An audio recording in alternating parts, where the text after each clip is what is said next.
नमस्कार, आप देख रहे हैं न्यूज वॉच इंडिया और मैं हूं स्तुति झा। पश्चिम बंगाल, जहां राजनीति हमेशा से तेज, तीखी और तूफानी रही है, आज वही राज्य एक बड़े विवाद के केंद्र में है। मुद्दा है एसआईआर यानी स्पेशल इंटेंसिव रिवीजन।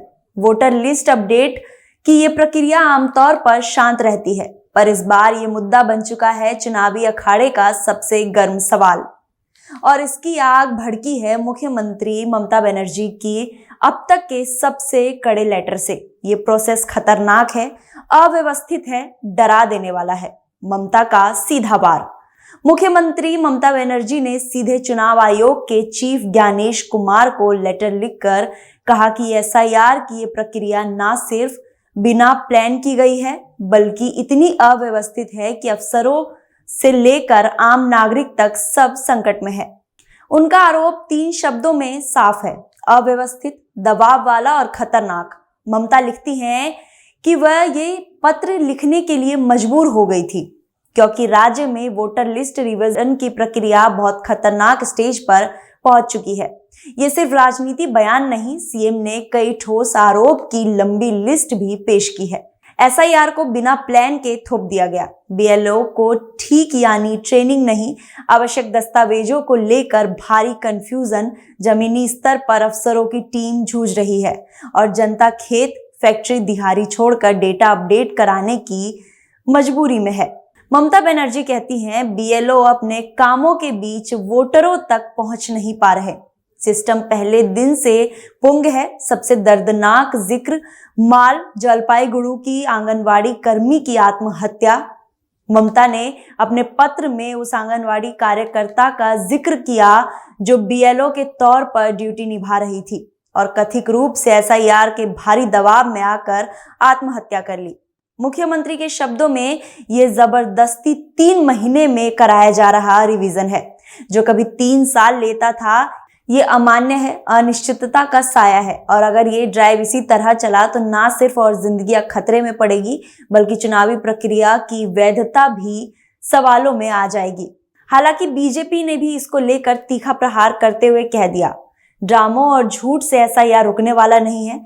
जैसे ही ममता बनर्जी का लेटर सामने आया, केंद्रीय मंत्री और बंगाल बीजेपी के पूर्व प्रदेश अध्यक्ष सुकांत मजुमदार ने पलटवार करते हुए साफ कहा, कोई धमकी, कोई नाटक, कोई झूठ एसआईआर को रोक नहीं सकता। ये कानूनी प्रोसेस है। टीएमसी इसे इसलिए रोकना चाहती है क्योंकि ये उनकी घुसपैठ की राजनीति को उजागर करता है। बीजेपी यही नहीं रुकी, उसने आगे कहा, अगर मुख्यमंत्री कानूनी प्रक्रिया से असहज है तो उन्हें इस्तीफा दे देना चाहिए। और जब ये बयान आता है तो राजनीतिक तापमान अपने चरम पर पहुंच जाता है। हालांकि टीएमसी की ओर से भी उतनी ही तेज प्रक्रिया आती है। पार्टी के प्रवक्ता अरूप चक्रवर्ती ने चुनाव आयोग पर सीधा वार किया। ईसी ने बीएलओ के अवास्तविक डेडलाइन तय की, अमान्य दबाव बना रहा है और ये सब मोदी सरकार को खुश करने के लिए किया जा रहा है। देखा जाए तो टीएमसी का दावा और भी गंभीर है। अब तक 30 लोगों ने वोटिंग अधिकार खोने के डर से आत्महत्या या हार्ट अटैक में जान गंवाई है। इनमें 2 बीएलओ भी शामिल हैं और चुनाव आयोग ने कोई पूछताछ या सहानुभूति नहीं दिखाई। यह आरोप राजनीति नहीं, बल्कि सरकार और सिस्टम की विश्वसनीयता का बड़ा टेस्ट बन चुका है। आखिर विवाद है क्या? एसआईआर में ऐसा क्या गलत है? एसआईआर यानी special intensive revision voter list की गिनती और सत्यापन का सबसे जरूरी हिस्सा है। लेकिन इस बार विवाद इसलिए उठा क्योंकि टाइमलाइन बेहद कम है।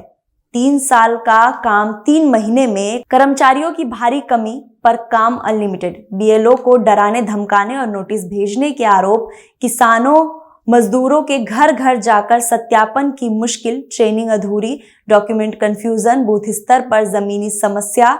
सीएम के मुताबिक सिस्टम नाकाम हो चुका है, भरोसा टूट रहा है और एसआईआर की मौजूदा टाइमलाइन अव्यावहारिक है। ईसीई का अगला कदम राज्य की नजर अब सिर्फ एक फैसले पर है, यानी इसे सियासी शब्दों में कहे तो ये सिर्फ एसआईआर का विवाद नहीं, बल्कि EIC बनाम राज्य सरकार का अब तक का सबसे बड़ा संघर्ष बनता जा रहा है।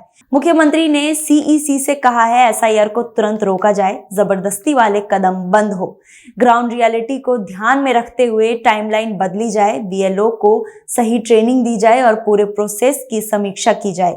उनकी चेतावनी बेहद स्पष्ट है, अगर अभी दखल नहीं हुआ तो उनके नतीजे सिस्टम और नागरिक दोनों के लिए अपूरणीय होंगे।